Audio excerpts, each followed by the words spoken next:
선지자와 왕 제55장 이방인의 음모. 산발락과 그의 공모자들은 감히 유대인에게 공공연하게 전쟁을 감행하지는 않았으나 증가되는 악으로 그들을 낙담시키고 괴롭히고 해하기 위하여 은밀한 노력을 계속하였다. 예루살렘의 사방 성벽이 신속히 완성되어 가고 있었다. 성벽이 완성되고 문들이 세워지면 이 이스라엘의 원수들은 강제로 성 안으로 들어올 수 없을 것이다. 그런 고로 그들은 더욱 열심히 그 공사를 중지시키려 하였다. 마침내 그들은 느헤미야를 있는 곳에서 끌어내어 저희 권세 아래 두어 죽이거나 옥에 가둘 계획을 생각했다. 이쪽과 타협을 바라는 체하면서 그들은 느헤미야와의 회담을 위하여 그를 오노 평지의 한 촌에서 자기들과 만나자고 초청하였다. 그러나 그들의 진정한 목적에 관하여 성령의 깨우치심을 받은 느헤미야는 그 초청을 거절하였다. 그는 기록하기를 내가 곧 저희에게 사자들을 보내어 이르기를 내가 이제 큰 역사를 하니 내려가지 못하겠노라. 어찌하여 역사를 떠나 정지하게 하고 너희에게로 내려가겠느냐 하였다고 했다. 그러나 유혹자들은 굴하지 아니하였다. 4번이나 그들은 같은 취지의 기별을 보냈고 그때마다 같은 대답을 받았다. 이 음모가 성공하지 못함을 알자 그들은 더욱 과감한 술책에 의존하였다.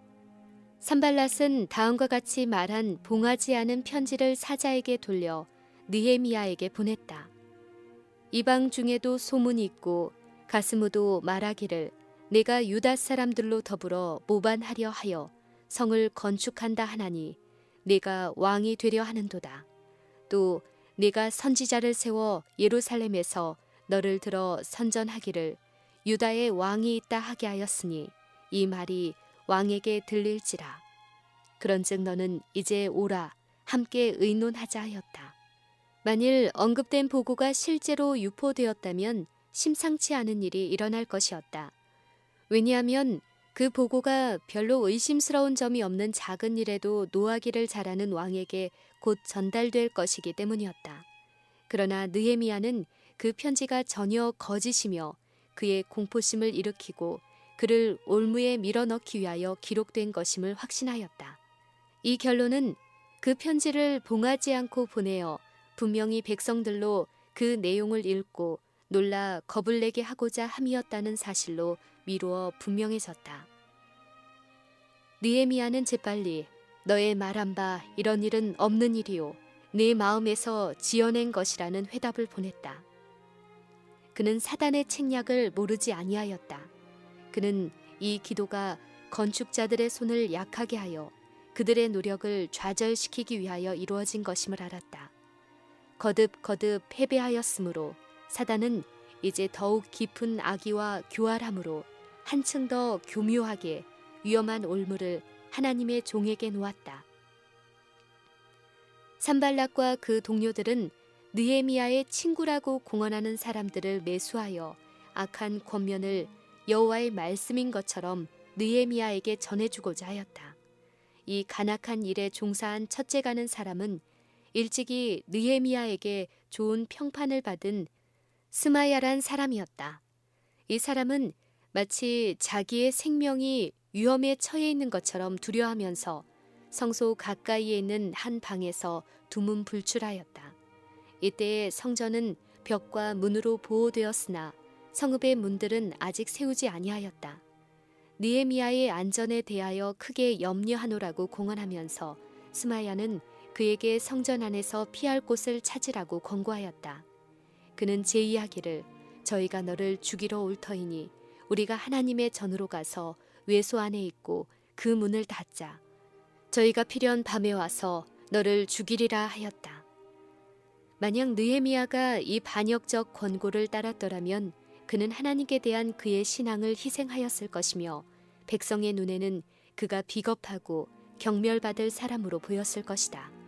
그가 맡은 중대한 사업과 그가 하나님의 능력 안에서 그가 가지고 있노라고 공언한 확신에 비추어 볼 때 그가 두려워 숨는 행위는 전혀 그에게는 합당치 않았을 것이다. 그가 그렇게 했다면 백성 중에는 두려움이 퍼졌을 것이고 각 사람들은 자신들의 안전만을 추구하여 성읍은 방비 없이 버려둔 바 되어 그 원수의 희생 제물이 될 것이었다.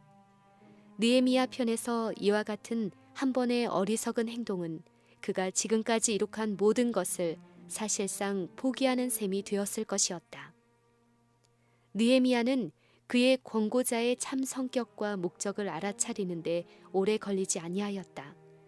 그는 깨달은즉 저는 하나님의 보내신 바가 아니라 도비야와 산발랏에게 뇌물을 받고 내게 이런 예언을 함이라.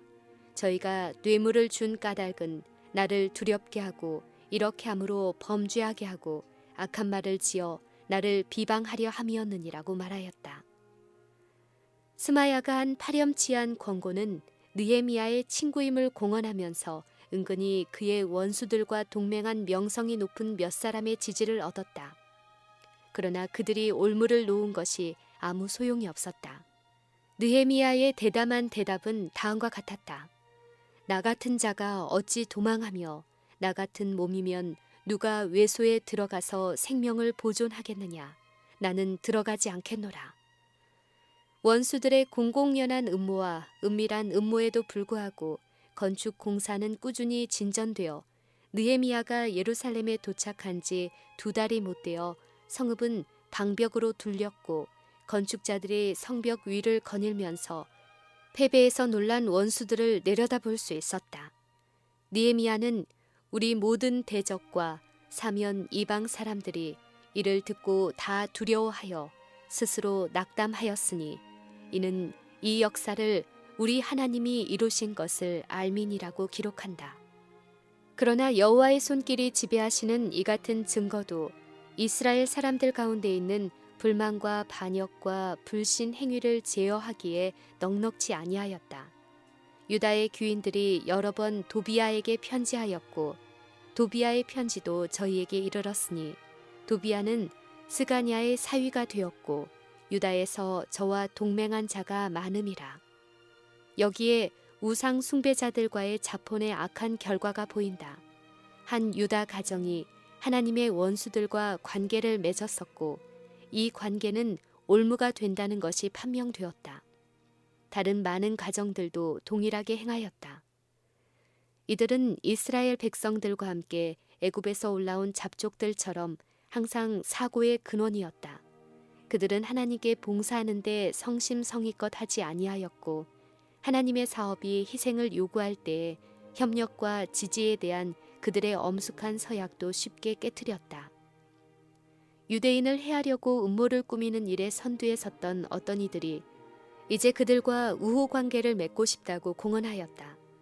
우상 숭배자들과의 결혼으로 얽히고 도비야와 반역적인 서신 거래를 하고 그를 섬기기로 맹세한 유다 귀족들은 이제 그를 능력이 있고 선견 지명이 있는 사람이라고 주장하고 그와 동맹을 맺으면 유대인에게 이익이 크리라고 말하였다.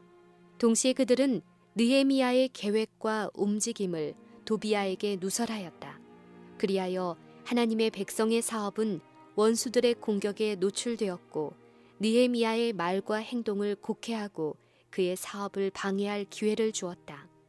가난한 자들과 압박당하는 자들이 느헤미야에게 그들의 피해를 구제하여 주기를 호소하였을 때 느헤미야는 그들을 옹호하기 위하여 담대히 일어서서 가해자들로 하여금 저희 앞에 있는 치욕을 제거하게 하였다. 그러나 짓밟힌 동포를 위하여 행사한 권리를 그는 이제 자신을 위하여서는 사용하지 아니하였다. 그의 노력들은 어떤 이들에 의하여 망언과 배반을 당하였으나 그는 반역자들을 형벌하기 위하여 그의 권세를 사용하지 아니하였다. 그는 침착하고 이기심 없이 백성을 위한 그의 봉사를 진전시켰으며 결코 그의 노력을 감소시키거나 그의 관심을 줄이지 아니하였다. 사단의 공격은 언제나 하나님의 사업을 전진시키고자 노력하는 사람들에게로 향하였다. 때때로 그의 공격이 좌절당했지만 그때마다 그는 지금까지 시도하지 않은 새로운 방법을 사용함으로 용기를 얻어 그의 공격을 새롭게 진행했다. 그러나 가장 두려워해야 할 것은 그가 하나님의 사업에 친구라고 공언하는 사람들을 통하여 비밀리에 일하는 것이다. 공공연한 반대를 맹렬하고 잔인하게 퍼부을지라도 이것은 하나님을 섬기노라고 공언하면서 마음으로는 사단의 종인 자들의 은밀한 적이에 비하면 하나님의 사업에 훨씬 위험이 적다. 이들은 하나님의 사업을 방해하고 당신의 종들을 해하기 위하여 그들의 지식을 사용할 사람들의 수중에 가능한 모든 이점을 두게 된다. 아무개 왕이 암시할 수 있는 모든 책략이 하나님의 종들을 꿰어 사단의 대리자들과 동맹을 맺게 하는 데 쓰일 것이다. 거듭된 권유는 그들을 의무에서 떠나도록 청할 것이나 느헤미야처럼 그들은 확고부동하게 내가 이제 큰 역사를 하니 내려가지 못하겠노라고 대답해야 한다.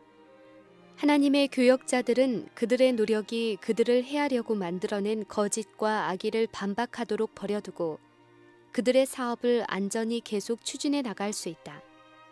예루살렘 성벽의 건축자들처럼 그들은 위협이나 조롱이나 거짓 때문에 그들의 사업에서 돌아서기를 거절해야 한다. 한순간이라도 그들은 경계나 조심을 늦추지 말아야 하는데 이는 원수들이 끊임없이 공격하는 까닭이다. 언제나 그들은 저희 하나님께 기도하고 파수꾼을 두어 주야로 방비하여야 한다. 시험은 더 큰 능력으로 하나님의 일꾼에게 닥쳐오지만 그들이 견딜 만할 것이다. 사단은 인간 대리자들을 고용하여 성벽을 건축하는 사람들을 조소하고 조롱할 것이다. 그러나 건축자들이 저희 원수들의 공격을 대항하려고 내려온다면 사업을 지연시키는 데 지나지 않을 것이다. 그들은 저들의 목적을 좌절시키기 위하여 노력해야 할 것이지만 어떠한 일이라도 그들을 사업에서 불러내게 하는 허점을 허락하지 말 것이다. 진리는 오류보다 강하고 의는 악을 이길 것이다. 결코 원수들에게 우정을 동정하지 말아야 한다. 그렇게 하면 그들은 사람들을 꿰어내어 의무의 자리에서 벗어나게 하기 때문이다. 어떤 부주의한 행동으로 하나님의 사업이 비난을 받게 하거나 동역자들의 손을 약하게 하는 자는 자신의 품성에 쉽게 지워지지 않는 오점을 남기고 자신의 장래에 유용하게 될 수 있는 길에 무거운 장애물을 두게 된다. 율법을 버린 자는 악인을 칭찬한다. 순결함을 공언하면서도 세상과 연합하고 있는 사람들이 진리의 사업의 반대자였던 사람들과도 연합해야 한다고 주장할 때 우리는 느헤미야처럼 단호하게 그들을 경계하고 피해야 한다. 이와 같은 권고는 모든 선의 원수들이 권장하는 일이다. 그러한 말은 기회주의자들이 하는 말이며 따라서 오늘날도 그때처럼 단호히 저항하여야 한다. 하나님의 인도하시는 능력에 대한 백성들의 신앙을 흔들어 놓는 가마는 무엇이든지 확고부동하게 저항해야 한다. 느헤미야의 원수들이 그를 그들의 권세하에 끌어넣지 못한 이유는 하나님의 사업에 대한 느헤미야의 굳은 헌신과 하나님께 대한 똑같은 굳은 신뢰심 때문이었다. 게으른 영혼은 유혹에 쉽게 굴복하지만 고상한 목표와 목적에 열중하는 사람의 생애에는 악이 발붙일 곳을 거의 찾지 못한다. 끊임없이 전진하는 사람의 신앙은 약화되지 아니한다. 이는 그가 사방에서 범사에 당신의 선하신 목적을 성취하시는 무한하신 하나님의 사랑을 깨닫는 까닭이다. 하나님의 참된 종들은 흔들리지 않는 결심을 가지고 일한다. 그 까닭은 그들이 끊임없이 은혜의 보좌를 의지하기 때문이다. 하나님께서는 우리 인간의 방편으로는 감당하지 못할 모든 위급한 때를 위하여 거룩한 도우심을 준비하셨다. 하나님께서는 성령을 주셔서 우리가 난국에 처해 있을 때 도와주시고 우리의 소망과 확신을 굳게 하시며 우리의 정신을 밝히고 우리의 마음을 순결하게 하신다. 하나님께서는 기회를 마련하시고 일의 통로를 여신다. 만일 당신의 백성이 당신의 섭리의 표적을 바라보고 즐겨 당신과 협력하기만 하면 그들은 커다란 결과를 볼 것이다.